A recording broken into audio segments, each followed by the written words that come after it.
दोस्तों, अगर आपने अभी तक वीडियो को लाइक शेयर सब्सक्राइब नहीं किया है तो जल्दी से कर दो और इसको आगे बढ़ाओ, जिससे कि आप लोगों तक ये बात पहुंच जाए। चैनल को लाइक कर लो, शेयर कर लो, सब्सक्राइब करो। तो चलो शुरुआत करते हैं सेशन की और बात करते हैं आज के क्वेश्चंस को लेकर के। तो पहला क्वेश्चन मैं आपके सामने रख रहा हूं बहुत आसानी से। यहां तक मैंने प्रीवियस वीडियो में करा दिया था, अब नए वीडियो की बात करते हैं। तो age of A, B and C are 32 years, 36 years and 46 years respectively. What will be the average age? तो आज जानेंगे आप सभी लोग। तो समझते हैं क्या बात बनती। ए, बी तथा सी की आयु क्रम से 32 वर्ष, 36 वर्ष और 40 वर्ष है। इनकी औसत आयु क्या होगी? सवाल बिल्कुल सिंपल है। ए, बी और सी की आयु क्रम से 32, 36 और 40 वर्ष, इनकी औसत आयु।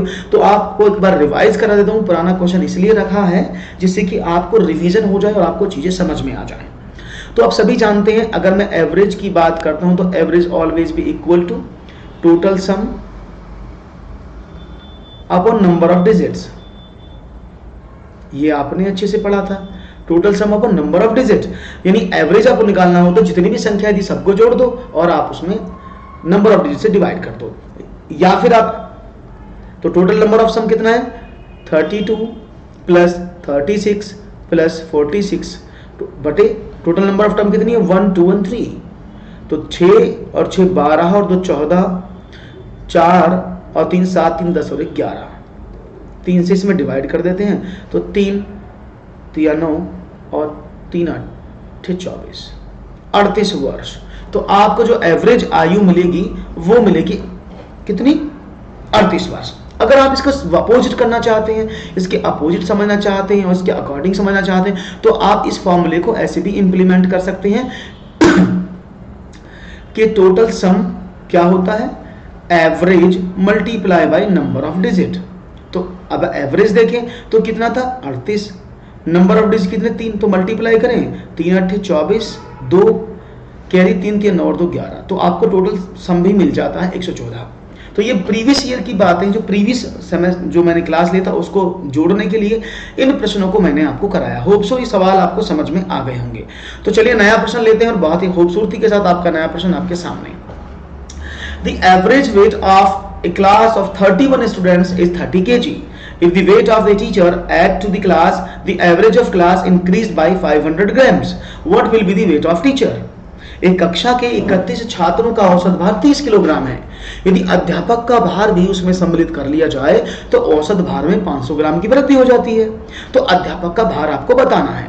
तो देखो, ऐसे प्रश्न को करने के दो तरीके आपके सामने हैं। मैं दोनों तरीके बताऊंगा, स्मार्ट वे भी समझाऊंगा और ट्रेडिशनल वे में आप क्वेश्चन को कैसे करते हैं वो वह भी आपको बताऊंगा। तो सबसे पहले हम ट्रेडिशनल वे से ही समझते हैं, फिर स्मार्ट वे पे आते हैं। तो आपने देखा 31 छात्रों का जो औसत भार था, और अभी मैंने बताया था औसत भार इज इक्वल टू क्या था? That is 30 kilogram. तो मैंने कहा इन 30 छात्रों का टोटल वेट कितना था? 31 छात्रों का टोटल वेट कितना हो जाएगा? 30 गुना 31। तो आपने देखा 930 किलोग्राम। तो आपको मिला 930 किलोग्राम का टोटल वेट है। उसके बाद क्या हुआ? आपने कहा इसमें अध्यापक का भार भी हो, एक मास्टर जी भी आ गए तो वेट हो गया 32 किलोग्राम। 32 छात्र हो गए तो 32 छात्रों का औसत भार कितना हुआ? उसने कहा जो पहले भार था 30 किलोग्राम उसमें 0.5 kg, क्योंकि 500 ग्राम का अगर मैं किलोग्राम में बदलता हूं तो वो आधा किलोग्राम हो जाएगा। तो टोटल वेट कितना हुआ? तो आपने देखा टोटल कितना हुआ? टोटल हुआ कि 32 लोग हो गए और औसत भार हो गया 30.5। तो मल्टीप्लाई कर दें तो आपने देखा 976 किलोग्राम। अब क्या समझ में आ रहा है आपको? समझ में ये आ रहा है कि 31 लोगों का कुल भार 930 किलोग्राम था और 32 लोगों का कुल भार 976 किलोग्राम था। अब अगर मैं मास्टर जी की जो आदमी जुड़ा उसका भार जो बढ़ गया ना इसमें, तो 976 में से आपने 930 घटा दिया, आपको 46 किलोग्राम आंसर प्राप्त हो गया। तो टीचर का भार जो था वो 46 किलोग्राम था और आप ऐसे ही करते आए हैं बचपन से और ये चीजें आपको समझ में भी आई हैं स्टार्टिंग से। तो अब थोड़ा सा एडवांस में समझते हैं कि इतनी लंबी कैलकुलेशन करने का टाइम एग्जामिनेशन में होता नहीं है। तो इतनी बड़ी कैलकुलेशन को करने का टाइम नहीं होता है तो क्या करें? हम छोटी कैलकुलेशन से काम चलाते हैं। तो छोटी कैलकुलेशन कैसे करें? चलो देखते हैं। छोटी कैलकुलेशन को भी करने की कोशिश करते हैं और समझते हैं। देखिए औसत का मतलब जो होता है, जो एवरेज का मतलब होता है, उसका मीनिंग होता है क्या कि आप जितना भी वेट ले रहे हैं, जो एवरेज वेट बढ़ रहा है वो हर किसी को इक्वल डिस्ट्रीब्यूट होता है, हर किसी को इक्वली मिलता है। तो ये कंसेप्चुअल बातें हैं जो वैदिक मैथमेटिक्स के अंतर्गत आती हैं। तो जो भी वेट आपको मिल रहा है, अगर आप औसत भार बढ़ा रहे हैं तो हर व्यक्ति को उतने ग्राम भार मिल रहा है। तो उसने कहा 500 ग्राम में वृद्धि हो गई, तो लोग कितने थे 31 और 32, तो 32 लोग जैसे हुए तो हर किसी को 500 ग्राम वेट मिला, तो कुल मिलाकर कितना हो गया, तो आपने देखा 16,000 ग्राम। अब 16,000 ग्राम कितना होता है, किलोग्राम में बदल दें इसको तो 16 केजी, यानी इस व्यक्ति के आने से 16 किलोग्राम भार बढ़ गया। 30 पहले था तो 30 में 16 जोड़ दिया तो आपको 46 किलोग्राम वेट प्राप्त हो गया। आसान है। तो आप इसकी कैलकुलेशन विदाउट इतना लंबा किए हुए, इतना बड़ा एक्सप्लेनेशन भी नहीं दिए, आप इसका विदाउट पेन भी आंसर कर सकते हैं। Is it clear? ये बात समझ में आ गई, बहुत बढ़िया। आगे बढ़ते हैं और एक और इसी तरह का सवाल आपके समक्ष रखता हूं और चाहूंगा उस सवाल का जवाब बहुत ही आसानी से और शालीनता के साथ देंगे। Let's start next question. एक नाव के 10 नाविकों में से 56 किलोग्राम भार वाले व्यक्ति के स्थान पर नया व्यक्ति आने से औसत भार में 800 ग्राम की वृद्धि हो जाती है। तो नए व्यक्ति का भार क्या है? यानी एक नाव में 10 नाविक थे, उसमें से 56 किलोग्राम समझते हैं। एक नाव थी ऐसी, उसमें 10 लोग थे, 1 2 3 4 5 6 7 8 9 और 10 में सबके सिर्फ सर बना दिए, खोपड़ी बना दिए। यूपी टेट में एवरेज सिलेबस में नहीं दिया है अरुण जी, सिलेबस में नहीं दिया है, लेकिन अगर आप सिलेबस को बिना देखे प्रीवियस ईयर क्वेश्चन में जाएंगे तो you will get the question, lots of question from the average and also ratio भी नहीं दिया है, लेकिन आता है ना।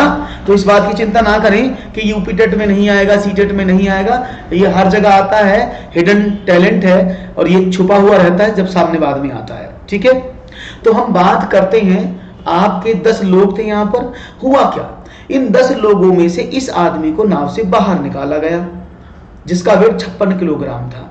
अब इसकी जगह एक मोटा सा और आदमी इसमें बैठा दिया गया।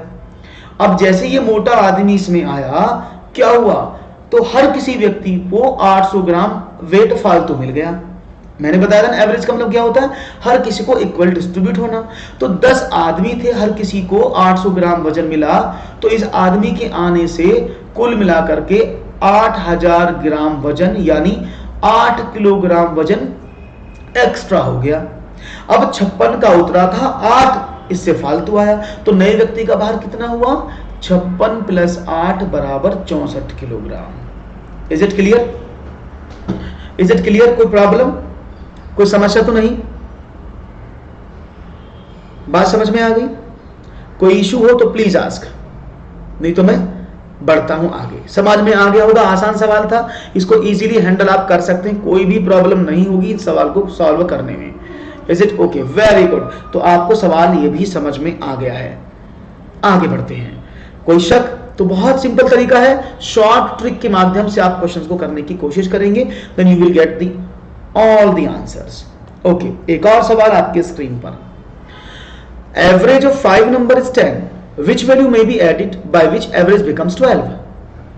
यानी 5 संख्याओं का औसत 10 है, कौन सी संख्या जोड़ी जाए कि औसत 12 हो जाए? बहुत ही आसान सवाल, बहुत ही कूल क्वेश्चन है, इसको बड़ी आसानी से मैं चाहूंगा आप लोग मुझे बताएं। और ये वीडियो कैसा लग रहा है तो कमेंट सेक्शन में भी अपना आंसर जरूर दें।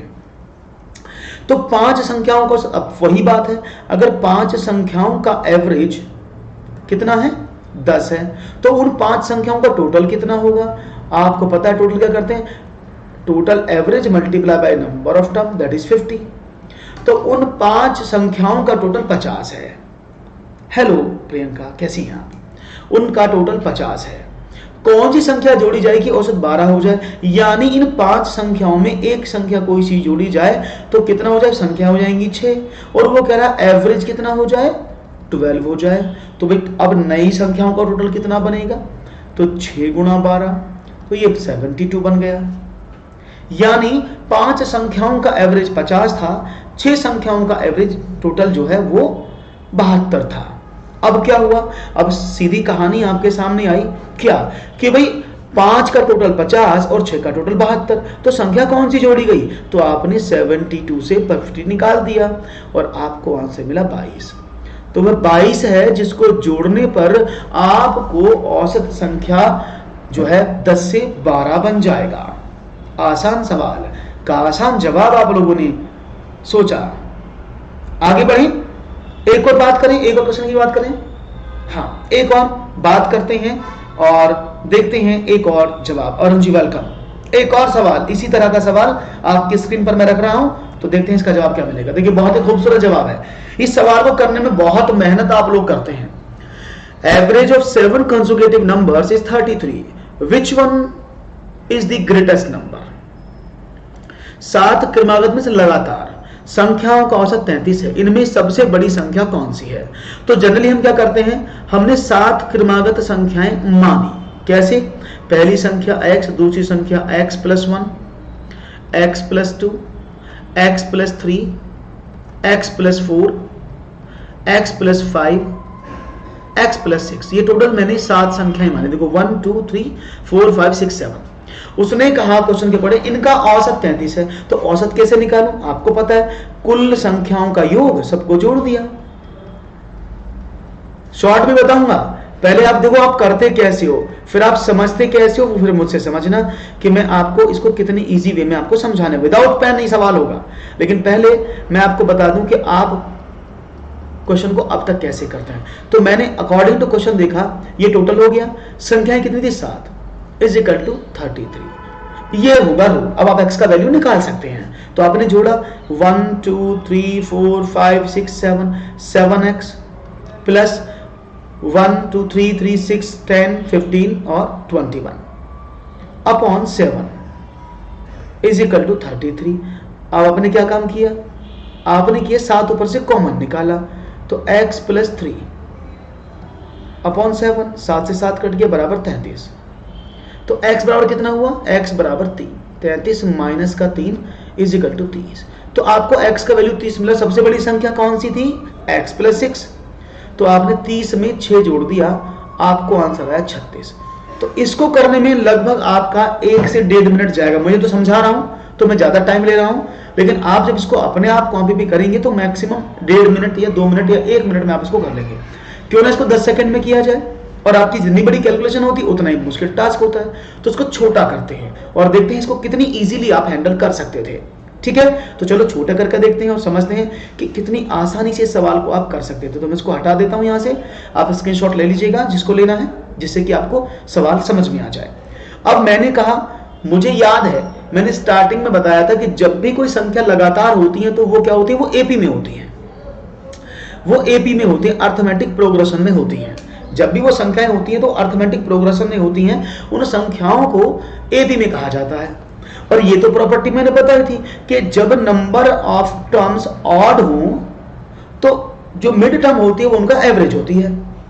ये तो मैंने आपको समझाया था ना कि जब नंबर ऑफ टर्म्स ऑड हो तो जो मिड वाली संख्या होती है वही उसका एवरेज बनती है। फॉर एग्जांपल मैंने लिखा 1 2 3 4 5, तो आपने देखा इसका एवरेज 3 होगा, 1 2 3 1 2 3, क्योंकि इनमें बराबर का अंतर है ना। तो वही मैंने यहां लगाया। इसके अकॉर्डिंग मैंने क्या देखा, मुझे लगा 33 उसने एवरेज बताया 33, तो मैंने देखा 33 से पहले 3 संख्याएं होनी चाहिए, 33 के बाद 3 संख्याएं होनी चाहिए। समझ रहे हैं ना भाई, 33 से पहले 3 संख्याएं होंगी, 33 के बाद 3 संख्याएं होंगी।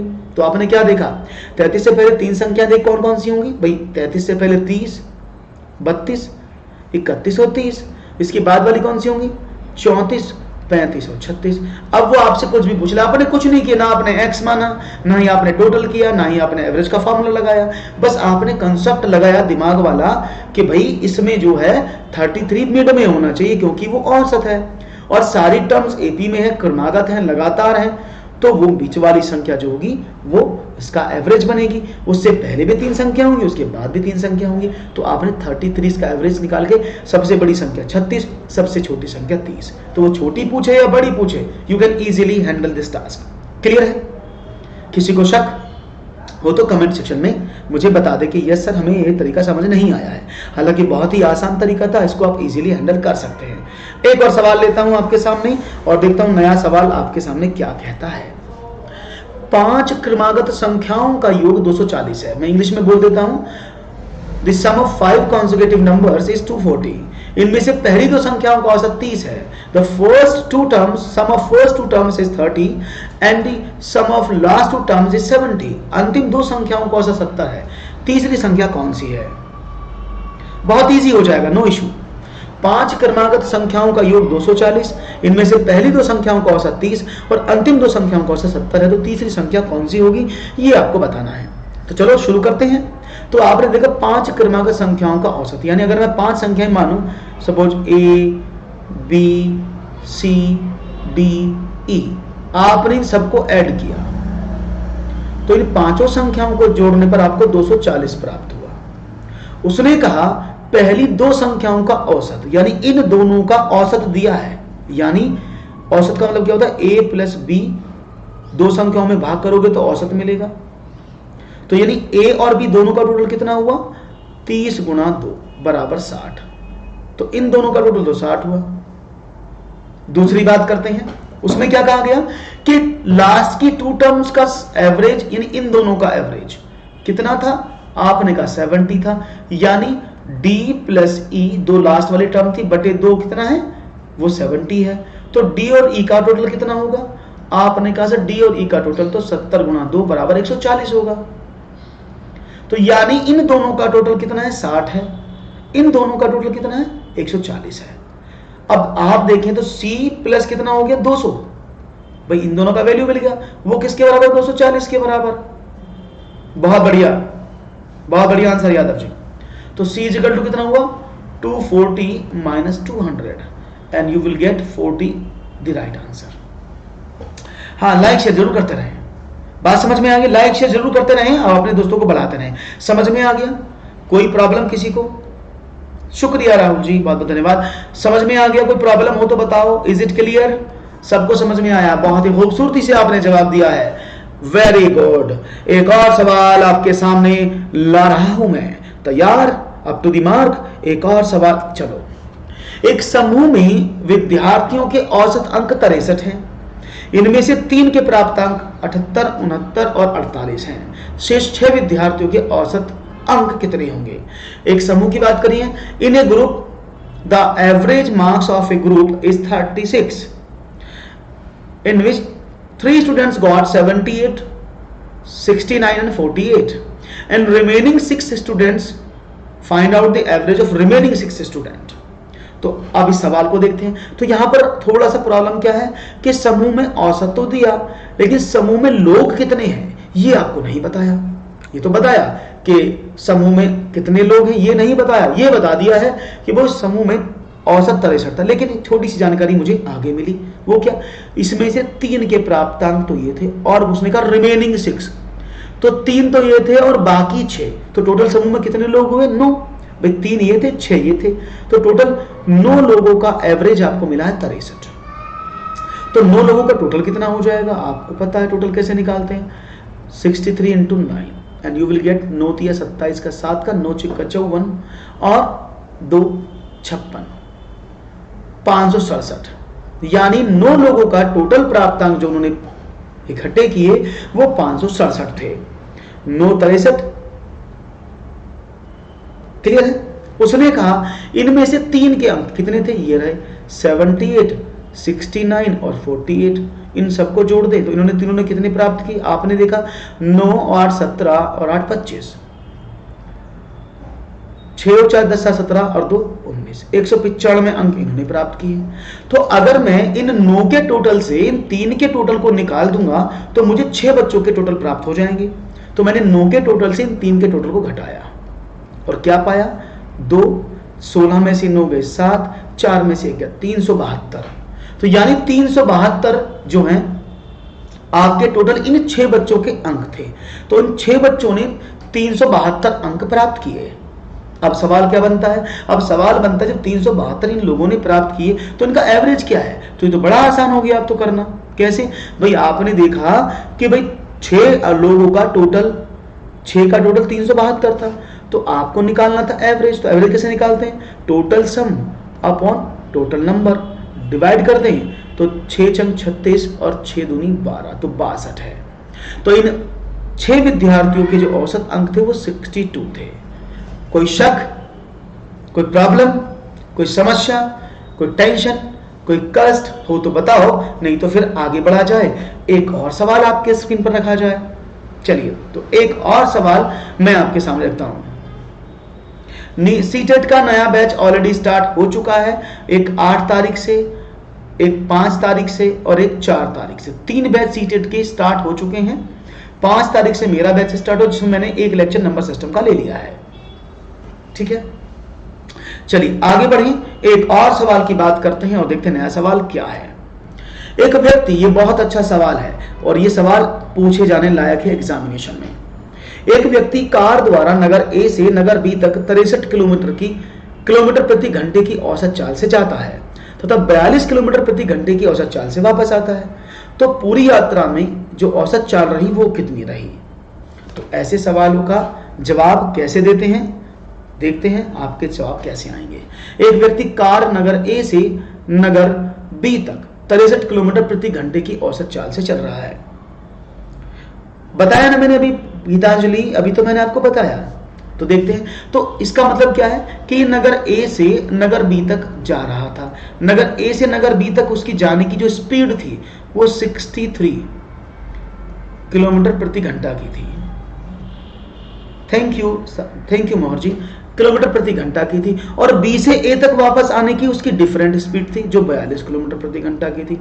अब औसत निकालना तो चाल है, क्योंकि जब हम चाल की बात करते हैं, स्पीड की बात करते हैं, तो चाल बराबर दूरी और समय का अनुपात होता है। तो ये ऐसे नहीं होगा कि आपने 63 में 42 जोड़ा, उसका आधा कर दिया, तो 105/2 बराबर 50 52.5, इसका उत्तर ये आएगा। ये गलत है, ऐसे नहीं करना है। ठीक है, ऐसे नहीं करना है। क्लियर? ऐसे नहीं करना है, क्योंकि ये चाल है, स्पीड बराबर टाइम अपॉन डिस्टेंस होता है, तो उसको आपको दूसरे तरीके से हैंडल करना होगा। और वो क्या है, उसको समझाता हूं। तो जनरली इसका फॉर्मूला होता है, मैं पहले फॉर्मूला बताता हूं, फॉर्मूला कैसे है वो भी मैं आपको बताऊंगा। ठीक है, तो फॉर्मूला कैसे है वो भी बताऊंगा, पहले सवाल कर देता हूं। तो फॉर्मूला होता है कि औसत चाल बराबर, वैसे तो फॉर्मूला होता है कुल दूरी बटे कुल समय। ये तो मैं आपको बाद में समझाऊंगा कि ये कैसे हो रहा है, लेकिन अभी सीधा फॉर्मूला, इससे जनरेट क्या हुआ फॉर्मूला होता है 2 × x × y अपॉन 2xy। ठीक है ना?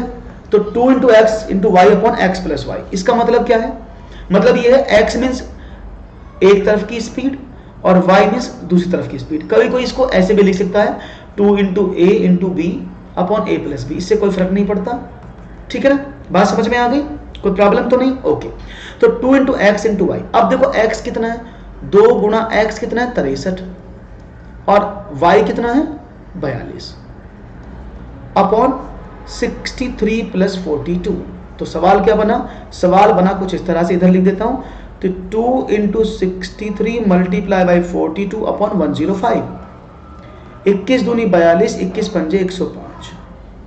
ठीक है, तो 2 दूनी 4, 63 की मल्टीप्लाई कर दो, 4 × 12 और 4 × 24 और 1 25, 252/5। तो 5 पंजे 25 और 5 × 20, तो 50.4 उसकी एवरेज स्पीड रहेगी। Is it clear? ये बेसिक तरीका है, मैंने पूरा डिटेल में समझाया है। लेकिन ये आखिरकार आया कहां से, क्वेश्चन तो ये भी है ना, ये भी तो पता होना चाहिए। अगर मान लीजिए चाल, अब तो नगर ए से नगर बी तक कांस्टेंट डिस्टेंस था, अगर कांस्टेंट डिस्टेंस ना होता, यानी चाल दूरी अलग अलग होती, तो ये फॉर्मूला हमेशा यही काम करेगा आपका। इसको समझा देता हूं एक बार। ठीक है, स्क्रीनशॉट ले लीजिएगा सब लोग, जिससे कि प्रॉब्लम ना हो। तो अब देखते हैं, सवाल समझने की बात करते हैं। उसने कहा ए से बी तक वो जाता है सपोज x स्पीड से, और b से a तक वापस आता है y स्पीड से। तो इसको क्या बोलते हैं? इसको बोलते हैं x। और मैंने माना इसकी जो बीच की डिस्टेंस है ना, वो 1 किलोमीटर 1 यूनिट है, क्योंकि कांस्टेंट है। अब वो बताता हूं, वही बता रहा हूं, टेंशन मत लो, सब समझते रहो। मैंने बताया कि जो औसत चाल आप निकालते हैं वो होती है कुल दूरी बटे कुल समय, total distance upon total time. अगर मैं कुल दूरी की बात करूं, उसने कितनी चली, ए से बी तक 1 यूनिट गया और बी से ए तक वापस 1 यूनिट आया, तो कुल दूरी कितनी है? अगर मैं कुल दूरी की बात करूं तो 1 जाना 1 आना वापस 2 किलोमीटर की है। Is it clear? उसने कहा समय, अब समय क्या होता है? अगर मैं समय की बात कर तो समय क्या होता है? समय होता है कुल दूरी बटे, भाई देखो अगर मैं औसत चाल की बात कर रहा था तो कुल दूरी बटे चाल है ना, दूरी बटे चाल। अब ए से बी तक की उसकी समय कितना लगा उसको देखते हैं। ए से बी तक जाने में कितना समय लगा? कुल दूरी कितनी थी? 1 किलोमीटर और चाल थी x, प्लस बी से ए तक वापस आने में कितना लगा? कुल दूरी थी 1 और चाल थी y। क्लियर है? अब मैं टोटल निकालता हूं, कितना हुआ टोटल टाइम, कितना लगा? आपने एक्स वाई यहां पर एलसीएम लिया और यहां बना x प्लस वाई, तो यानी टोटल समय निकाला ए से बी तक और बी से ए तक वापस आने में, तो टोटल समय लगा x plus Y upon X Y. अब औसत चाल का फॉर्मूला मैंने क्या बताया था? वो था कुल दूरी बटे कुल समय। कुल दूरी कितनी है? 2। कुल समय कितना है? x plus Y upon X Y, तो ये ऊपर चला जाएगा, तो ये बनेगा 2xy अपॉन x plus Y. Is it clear? इस तरह से इस फॉर्मूले को डिजाइन किया गया है। होप सो आपको क्लियर हो गया होगा। जब मैं चाल, दूरी और समय पढ़ाऊंगा तब मैं इस फॉर्मूले को फिर से आपको एक्सप्लेन करूंगा और चीजों को अच्छे से समझाने की कोशिश करूंगा। Is it clear? बात समझ में आ गई? कोई प्रॉब्लम तो नहीं भाई किसी को? ओके ग्रेट, कोई समस्या नहीं होनी चाहिए। एक और सवाल आपके सामने रखता हूं और देखता हूं एक और सवाल आप उसका जवाब मुझे क्या देते हैं। ठीक है ना? समझ में आ गया होगा 2 कहां से आया, कैसे आया? सीधा फॉर्मूला आप इसमें पुट कर सकते हैं, लेकिन फॉर्मूला कैसे आया वो आपको पता लग गया कि चाल दूरी का कंसेप्ट क्या है। एक और सवाल आपके समक्ष, चलो 50 संख्याओं का औसत 36 ज्ञात किया गया। बाद में पता चला कि एक संख्या 48 के स्थान पर 23 ले ली गई। शुद्ध औसत क्या है? मैं इसको पहले एक्सप्लेन करता हूं आपके जनरल लाइफ से। आपके पास कुछ टोटल दिया गया, जैसे 12 plus 13 plus 18 plus 22 plus 20 for example, और मैंने आपको कैलकुलेटर दिया कि इसको भी कैलकुलेटर में आपको, good evening to everyone, calculator में आपको इसको जोड़ना है। तो आपने डिजिट एंटर की, पहले लिखा 12 प्लस का निशान लगाया 13, कैलकुलेटर की बात कर रहा हूं। अगली बार गलती से आपने यहां पर 18 की जगह 10 लिख दिया और आपको तुरंत याद आया यार आपने तो गलत कर दिया है, तो 18 आना था। तो आपके पास 2 तरीके हैं, इसके आगे प्रोसेस के 2 तरीके हुए ना। तरीका नंबर 1, या तो आपने 10 जोड़ा है, या तो सीधा आप -10 करो, उसके बाद प्लस 18 करो। लेकिन जो स्मार्ट लोग हुआ करते हैं, 10 आपने जोड़ दिया तो उसमें 8 और जोड़ देते हैं, करना 18 ही है। ऐसे करते हो ना कई बार, जब आप जोड़ते हो तो क्या गलती हो जाती है। तो या तो आप उसको हटा, जो आपने लिखा उसको निकाल देते हो, नई संख्या डाल देते हो पूरी, या फिर आप क्या करते हो, या फिर आप जितना आपने लिख दिया वो उसमें उतना और जोड़ दो जितना आपने कम लिखा था। सेम क्वेश्चन वही है। तो क्वेश्चन क्या था समझते हैं। क्वेश्चन था 50 संख्याओं का औसत 36 ज्ञात किया गया। तो जब 50 संख्याओं का औसत 36 ज्ञात किया गया तो टोटल कितना हुआ? आपने कहा सर टोटल तो इनकी गुणा कर दो, 50 गुणा 36, आपने कहा 1800, तो इनका टोटल 1800 बना। ठीक है, 1800 बना। अब क्या हुआ? और गुणा ऐसा मत करा करो आप, जैसे 50 में 36 की गुणा करनी हो तो आपने कहा 0 5 6 30 और 5 दिया 15 और 3 18, ये मत करो। सिंपल देखो, अगर आपको 5 की गुणा करनी होती है ना तो सामने वाली डिजिट का आधा कर दो, 36 का आधा 18, उसके आगे 1 0 एक्स्ट्रा लगा दो, बस होगी गुणा। ऐसे भी गुणा कर सकते हैं। उसने कहा उसे बाद में पता चला कि एक संख्या 48 के स्थान पर 23 ले ली गई। यानी अब यहां पर 2 तरीके हैं, आपको जोड़ना तो 48 था, आपने 23 ले लिया। तो तरीका नंबर 1 क्या? तो पहले इसमें से 23 निकाल दो, 7 7 7 1, उसके बाद इसमें 48 जोड़ दो, 8 7 15, 7 4 11 और 1 12, 7 और 1 8, 1825। या फिर आप क्या कर सकते हैं, जब 1800 आपको मिला तो आपने 48 जोड़ना था, 23 जोड़ दिया, तो अपने 48 में से 23 यहीं से घटा दिया, 25 मिला, डायरेक्ट 25 जोड़ दो। दोनों कंडीशन में आंसर एक ही आएगा। तो मैंने कैलकुलेटर वाला एग्जांपल आपको बताया, उससे आप इजीली हैंडल कर सकते हैं। और समझ भी सकते हैं कि क्वेश्चन का मीनिंग क्या है। ठीक है, ओके। अब आपको बोला औसत बताओ भाई, 50 संख्याओं का टोटल 1825 है, तो औसत कितना होगा? 1825 में आपने 50 का डिवाइड कर दिया, दशमलव यहां लगा, 5 तिया 15 बचे 3, 32, 5 छंग 30 और 5 पंजे 25, तो 36.5 इसका एवरेज होगा। समझ में आ गया होगा, होप सो आप सभी को क्लियर हो गया होगा मैंने क्या बताया। क्लियर है, कोई प्रॉब्लम तो नहीं, किसी को भी प्रॉब्लम नहीं होना चाहिए, क्योंकि प्रॉब्लम हुआ तो सवाल गया। क्लियर, तो आपने देखा, ओके, एकदम सही जवाब आपने दिया है, वेरी गुड। आगे बढ़ें एक और सवाल की तरफ, देखते हैं नया सवाल, प्रश्न नंबर 17। हेलो, कैसे हैं कपिल? क्वेश्चन था, गणित में 28 छात्रों द्वारा प्राप्त अंकों का औसत 50 था। गणित में 28 छात्रों का प्राप्त अंकों का औसत 50 था। 8 छात्र विद्यालय छोड़कर चले गए, इससे शेष छात्रों के औसत प्राप्तांक में 5 की वृद्धि हो गई। विद्यालय छोड़कर जाने वाले विद्यार्थियों का औसत प्राप्तांक क्या था? तो देखते हैं जवाब क्या मिलता है।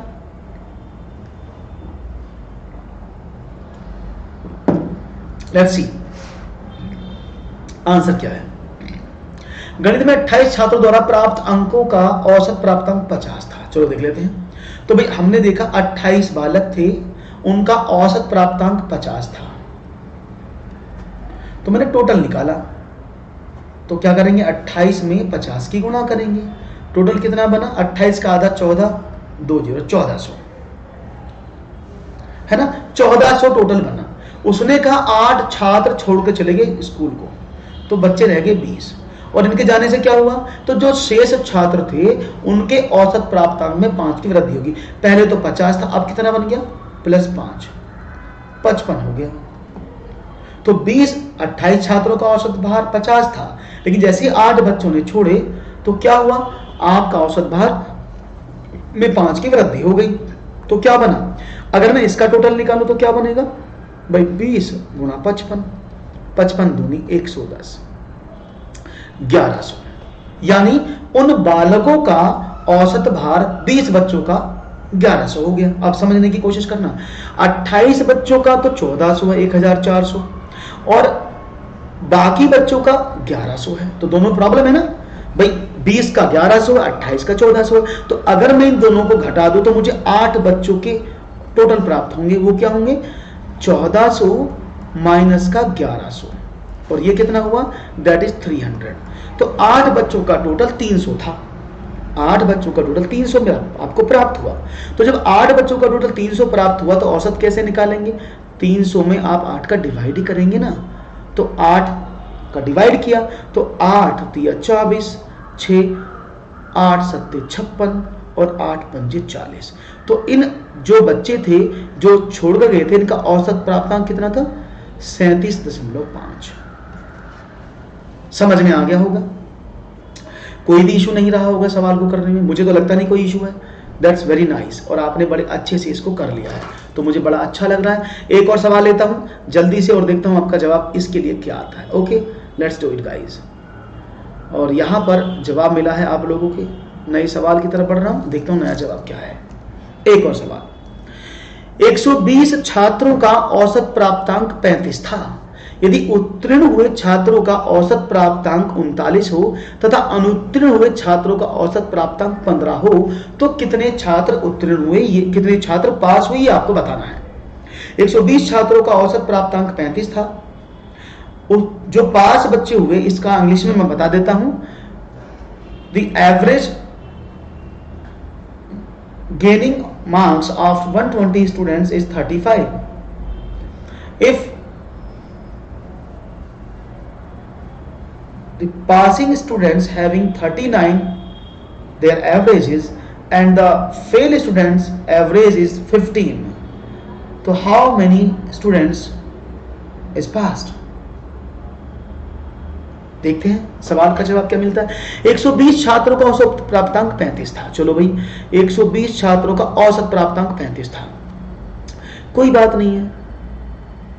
तो आपने देखा 120 का 35 हो गया, तो टोटल कितना बना, आपने 120 गुणा 35 कर दिया, तो 0 12 पंजे 60, 12 3 36 और 6 42, टोटल 120 बच्चों का 4200 था। उसने कहा उत्तीर्ण हुए। अब टोटल बच्चे यहां पर आपको प्रॉब्लम करेंगे। आपने माना हाँ 35 तो है, तो आपने क्या माना कि छात्रों, अब ये पास और फेल की नहीं पता आपको, तो आपने माना कि पास हुए बच्चे बराबर एक्स। तो भाई पास हुए हैं एक्स, तो फेल कितने होंगे? 120 माइनस एक्स फेल हुए होंगे, है ना। तो ऐसे तो करोगे, तो 120 माइनस, अगर मैं इसकी बात करता हूं 120 एक्स की, तो पास हुए बच्चे एक्स, तो उनका टोटल कितना बना? आपने कहा एक्स गुणा 39, यानी 39 एक्स पास हुए। और फेल कितने हुए? ये हुए थे 15। तो भाई 120 गुणा 15, तो आपने देखा 15 में 12 की गुणा कर दो, तो 15 0 0, 15 दूनी 30, 15 एकम 15 3 18, 1800 माइनस 15 एक्स, यानी ये टोटल पास वालों के अंक हैं, टोटल फेल वालों के अंक हैं। अगर मैं सबको जोड़ दूं, नहीं 39 एक्स प्लस 1800 माइनस 15 एक्स बराबर 4200, तो आपको आपका उत्तर मिलेगा, जो बहुत ही कष्टों के बाद मिलेगा। अब आपको कैलकुलेशन में भी एक्सपर्ट होना पड़ेगा, तभी आप इस क्वेश्चन का जवाब दे पाएंगे। तो मैं क्यों ना इस सवाल के जवाब को कुछ और तरीके से आपको दूं, जो स्मार्ट वे है। अब एक्स की इक्वेशन तो आप निकाल सकते हैं ना, तो ये 24 एक्स हो गया बराबर 4200 माइनस का 1800, और आपने एक्स का वैल्यू यहां से फाइंड आउट कर लिया, तो आपको पास वाले बच्चे मिल जाएंगे। तरीका नंबर 2 समझाता हूं, जो स्मार्ट वे है, जिसको आप एलिगेशन रूल भी कहते हैं। टोटल बच्चे 120 थे, आपने कहा 35 उनका टोटल था, पास हुए 39, फेल हुए 15, तो मैंने लिखा पास हुए 39 थे, फेल हुए 15, और एवरेज था 35। Is it clear? तो हम क्या करेंगे, हम इस पर एलिगेशन रूल भी लगा सकते हैं और उससे क्वेश्चन को फाइंड आउट कर सकते हैं। कैसे एलिगेशन कैसे लगाते हैं? 35 और 39 का डिफरेंस कितना होता है? 4, और 15 और 35 का डिफरेंस कितना होता है? 20। तो यानी जो बच्चे, ये कौन से पास वाले स्टूडेंट हैं, ये फेल वाले स्टूडेंट हैं। तो यानी जो पास वाले बच्चे हैं वो 20 की मात्रा में, वो 4 की मात्रा में। इसका एवरेज निकालो। एवरेज कैसे होगा? इसका रेशो निकालो। तो इसको मैं 4 से डिवाइड करता हूं, 4 पंजे 20 और 4 एकम 4, तो 5:1। यानी जो पास वाले बच्चे हुए हैं वो 5 अनुपात में पास हुए हैं, और जो फेल वाले हुए हैं वो 1 अनुपात में फेल हुए हैं। टोटल 120 बच्चे आपके पास थे, तो आपने क्या काम किया? 5:1 में पास और फेल है, तो 120 को आपने 5:1 में डिवाइड कर दिया, तो 5 और 1 6 टोटल हिस्से बने, 120/5, 6 दूनी 12, तो 1 अनुपात का वैल्यू 20 के बराबर है। तो ये तो 5 अनुपात में पास हुए, तो 5 गुणा 20 बराबर 100 बच्चे पास हुए, और 1 अनुपात यानी 20 बच्चे फेल हुए। आपसे कुछ भी पूछे, पास भी पता लगेगा, फेल भी। तो ये बड़ा अच्छा रूल है, इसको एलिगेशन मेथड बोलते हैं, मैंने पढ़ाया हुआ भी है एलिगेशन रूल, ठीक है ना। ये मिश्रण में ज्यादा यूज होता है, तो इसको आप कई जगह यूज कर सकते हैं जहां पर आपको पता लग रहा है कि सेम चीज है, औसत प्राप्तांक, औसत और एक मिड में दिया है, तो you can easily done these questions and you can find out the answers. Clear है? कोई प्रॉब्लम तो नहीं, समझ में आ गया होगा बहुत ही खूबसूरती के साथ। ठीक है, आगे बढ़ी, और आगे बढ़ने से पहले आपको बता दें कुछ बातें जो विशेष हैं और समझने योग्य हैं।